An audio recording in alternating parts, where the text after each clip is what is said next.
aujourd'hui, nous allons parler de la verte Mayenne. Nous allons parler de prés, de champs, de haies, de remembrements.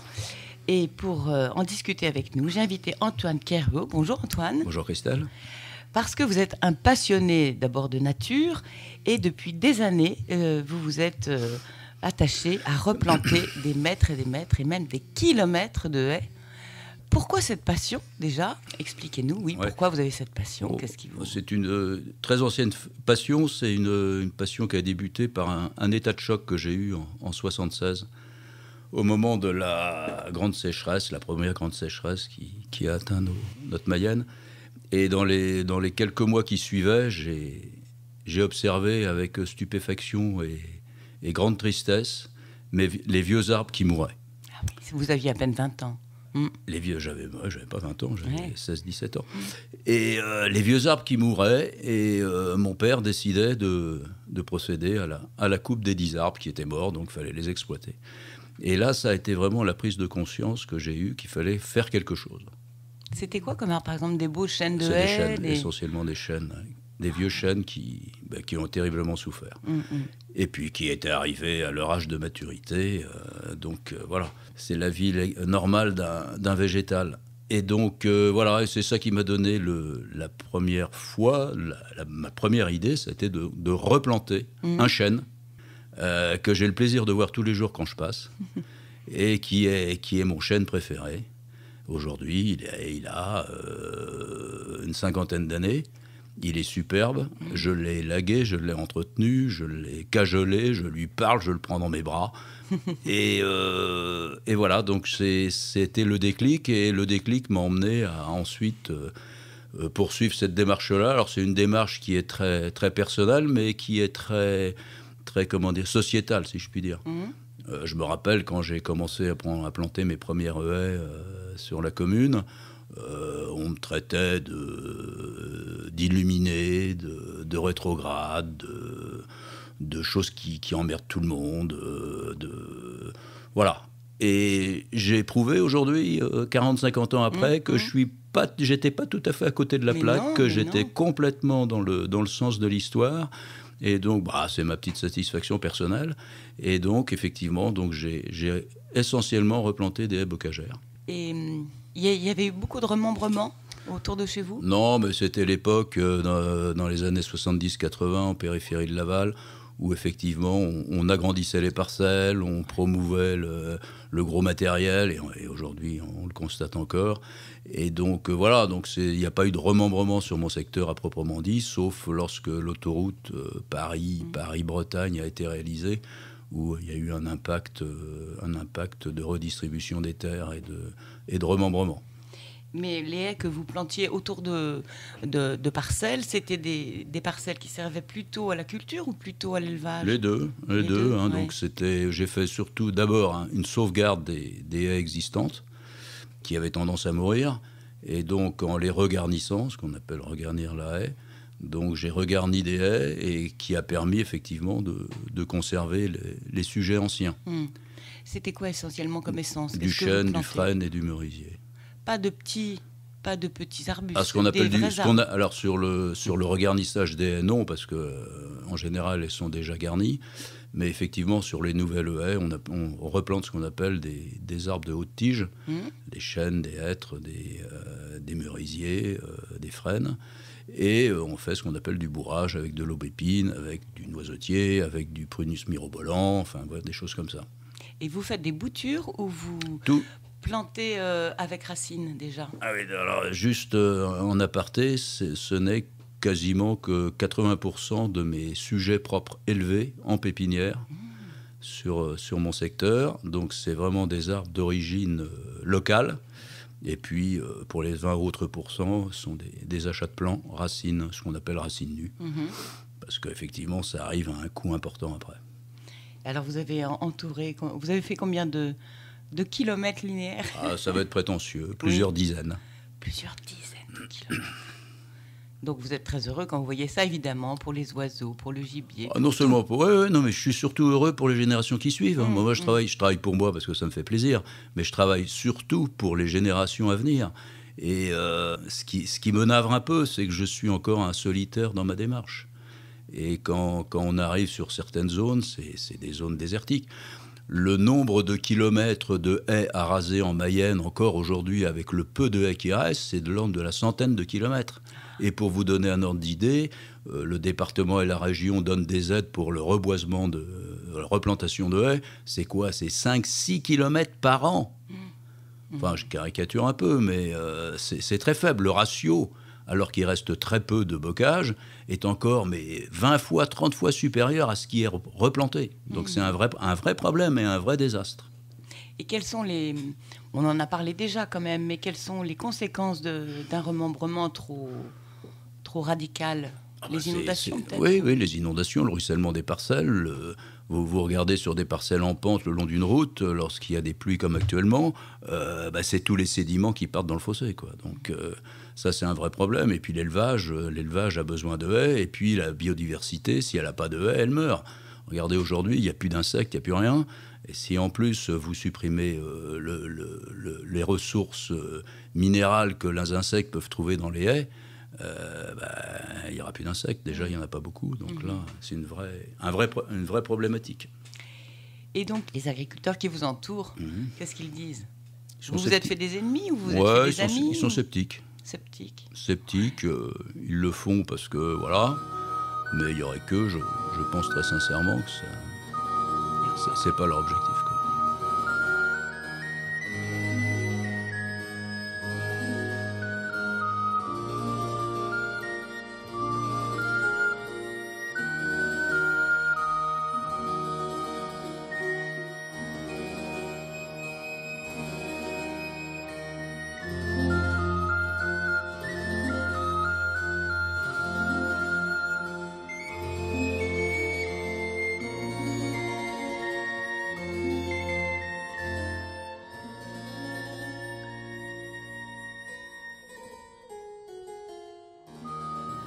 Alors, fort de cette expérience et de votre amour pour la nature, vous avez pris récemment la direction du syndicat de la propriété rurale.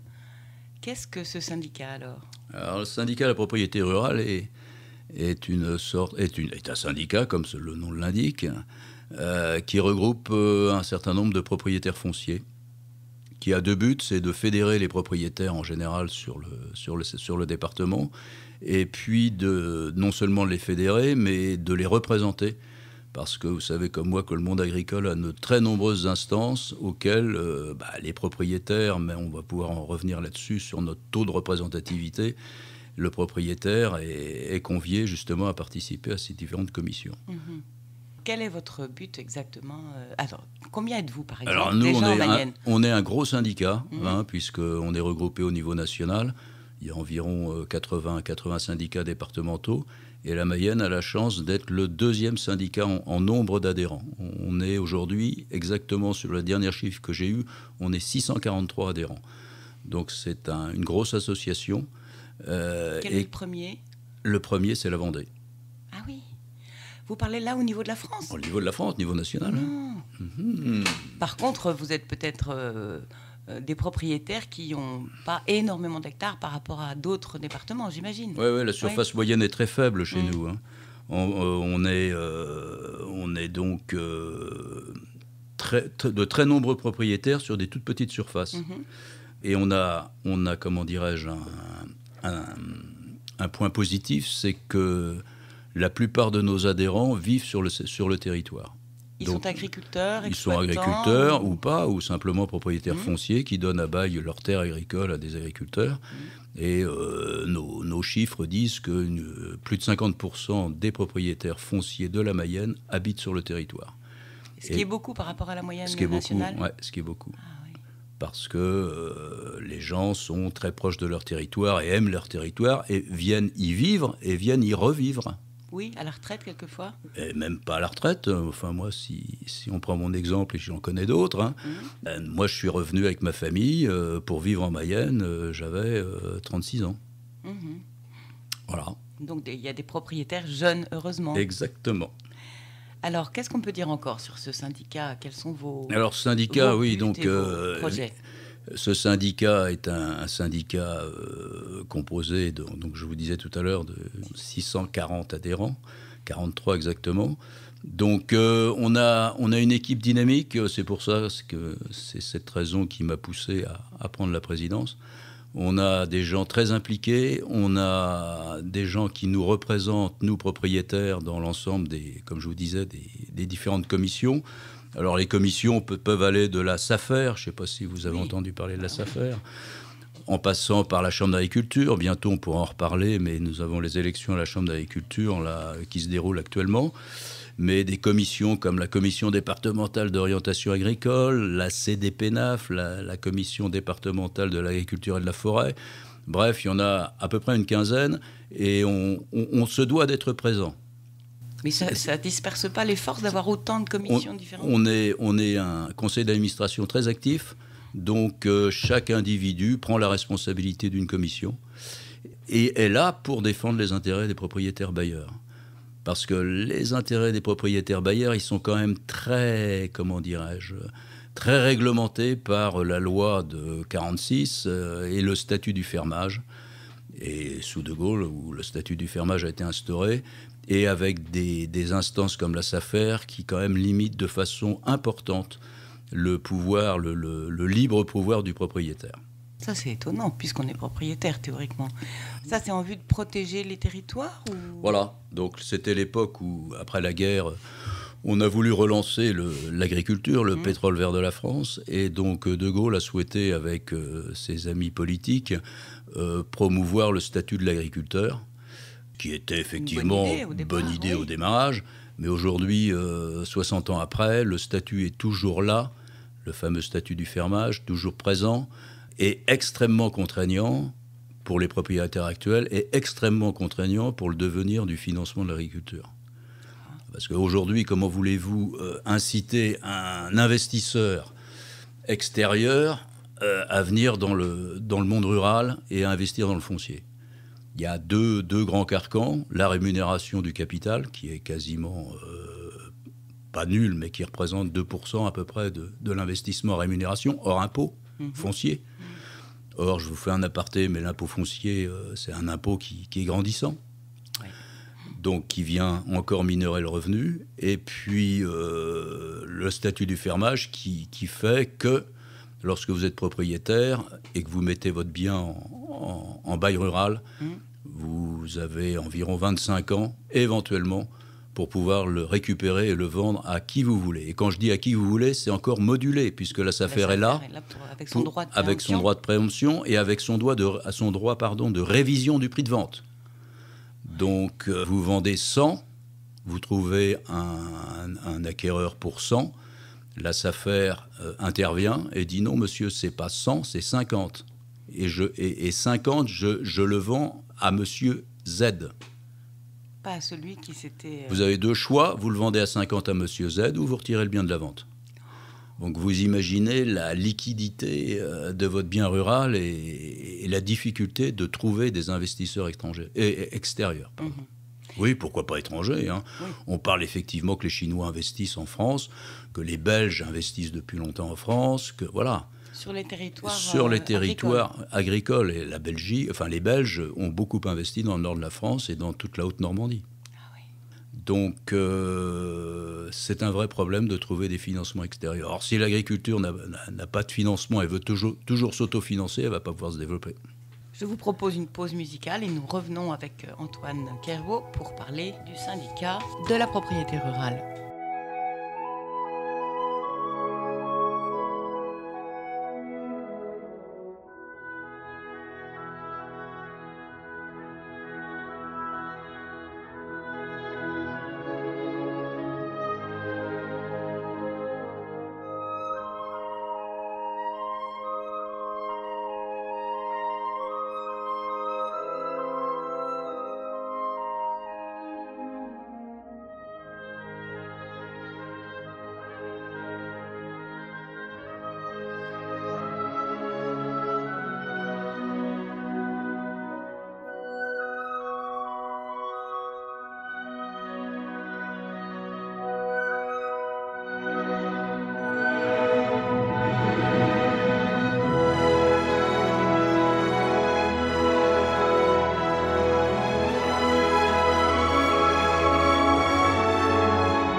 Vous êtes bien sur Fidélité Mayenne. Je suis toujours en compagnie d'Antoine Kerwo, qui est donc le nouveau président du syndicat de la propriété rurale. Et sinon, nous avons parlé en première partie de son amour de la nature et de sa passion pour replanter les haies. Alors, ce syndicat propose aussi des services, le syndicat de la propriété rurale. Oui, le grand atout de notre syndicat, c'est d'apporter des services à nos adhérents. Donc, on a en interne, au niveau de la Mayenne, on a 4 juristes qui sont propriétaires bailleurs, mais qui sont juristes soit de métier, soit de conseil. Et donc, on est là en appui de nos adhérents pour répondre à leurs interrogations sur des questions de bail rural, sur des questions d'impayés, sur des questions d'arasement de haies abusifs, voilà, sur des questions qu'ils peuvent rencontrer dans leur quotidien de gestionnaire. Et donc, ces conseillers donc, sont capables de répondre aux questions des adhérents. Et c'est une activité forte, hein. Une activité forte pour notre syndicat. C'est complexe, donc c'est pour ça que nos adhérents s'adressent à une compétence. Ouais. Et pour vous donner une idée, on reçoit 5-6 interrogations, demandes de conseils par semaine ou tous les 15 jours à peu près. Donc c'est quelque chose d'extrêmement important. Oui. Et qui se sait au niveau de nos adhérents et que nos adhérents se chargent de faire savoir.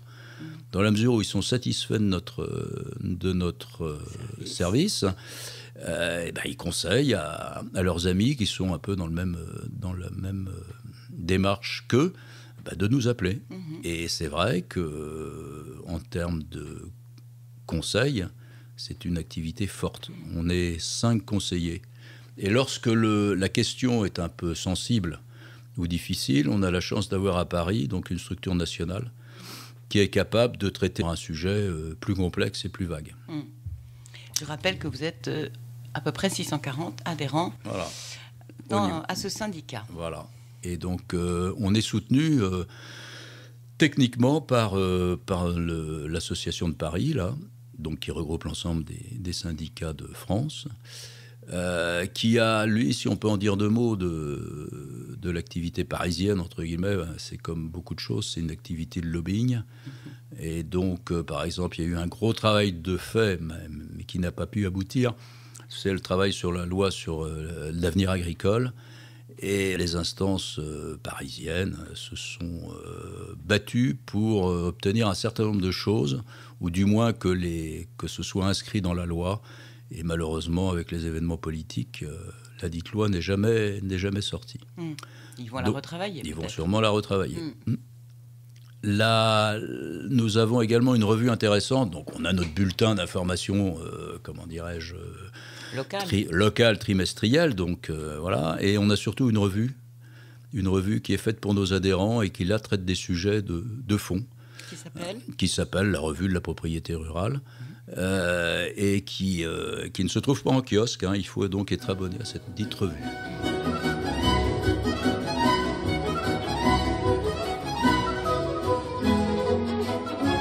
Donc voilà au niveau national. Autre action que l'on fait, que l'on réalise sur Laval, avec l'aide de Paris, on fait des sessions de formation animées par un juriste parisien spécialisé dans le droit rural. Sur des thématiques aussi variées que, on en parlait tout à l'heure, que la SAFER, encore une fois, que par exemple la maîtrise des chemins ruraux. Donc ça, c'est un point important. Et puis, ce web binaire, j'aime pas utiliser ce terme-là, on est chacun devant son ordinateur à regarder. Et donc à Laval, on a eu l'idée de se dire, le web binaire, là, c'est intéressant, mais ce serait sympa qu'on puisse le faire ensemble. Et donc, on a proposé à nos adhérents de venir se retrouver, donc sur chaque session de formation qui dure 1 heure, de venir se retrouver à Laval ensemble et de regarder et d'écouter ensemble la dite formation. Et ensuite, on échange. Et ça, c'est extrêmement fructueux. Ah oui. Extrêmement fructueux. Non seulement l'apport technique que va pouvoir vous faire le juriste, mais c'est ensuite le dialogue qu'il y a entre les adhérents qui sont présents autour d'un café, etc. Donc, La convivialité, c'est une démarche qui me plaît, associée à la nouvelle technologie. Voilà. Donc on a trouvé un bon compromis et ça marche bien. Parce que sur les 3-4 derniers webinaires, j'ai eu la satisfaction d'avoir une vingtaine de personnes, vingtaine d'adhérents.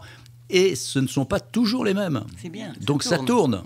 Ça tourne. Et le prochain webinaire aura lieu jeudi prochain. Là.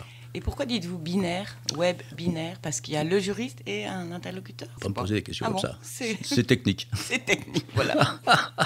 Du moment que ça porte des fruits. Exactement. C'est important.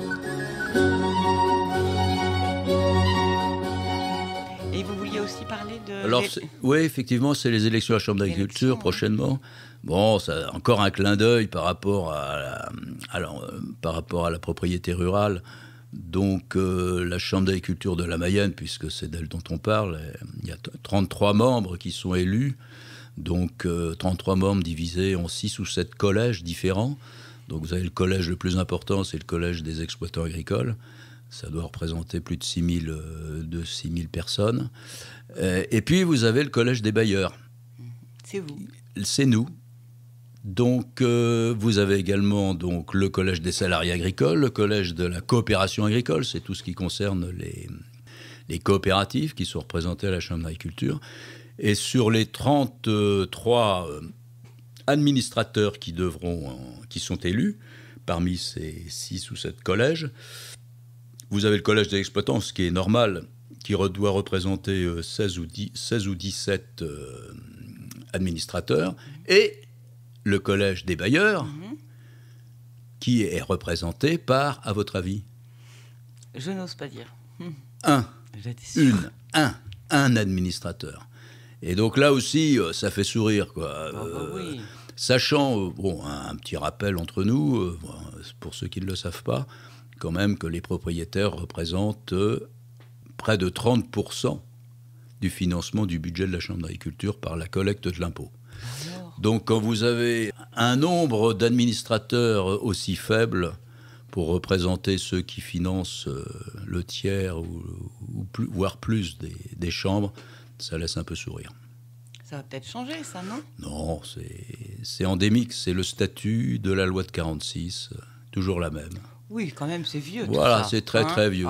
Très vieux. Mais nous, propriétaires, j'ai vraiment insisté pour que les gens votent. Et donc, uniquement pour montrer notre détermination à être représentatif de nous, propriétaires bailleurs, au niveau de la Chambre. Ce qui n'empêche qu'on a d'excellents rapports avec la Chambre d'agriculture, avec les syndicats locaux. Donc ça, c'est bien. Mais la loi veut que...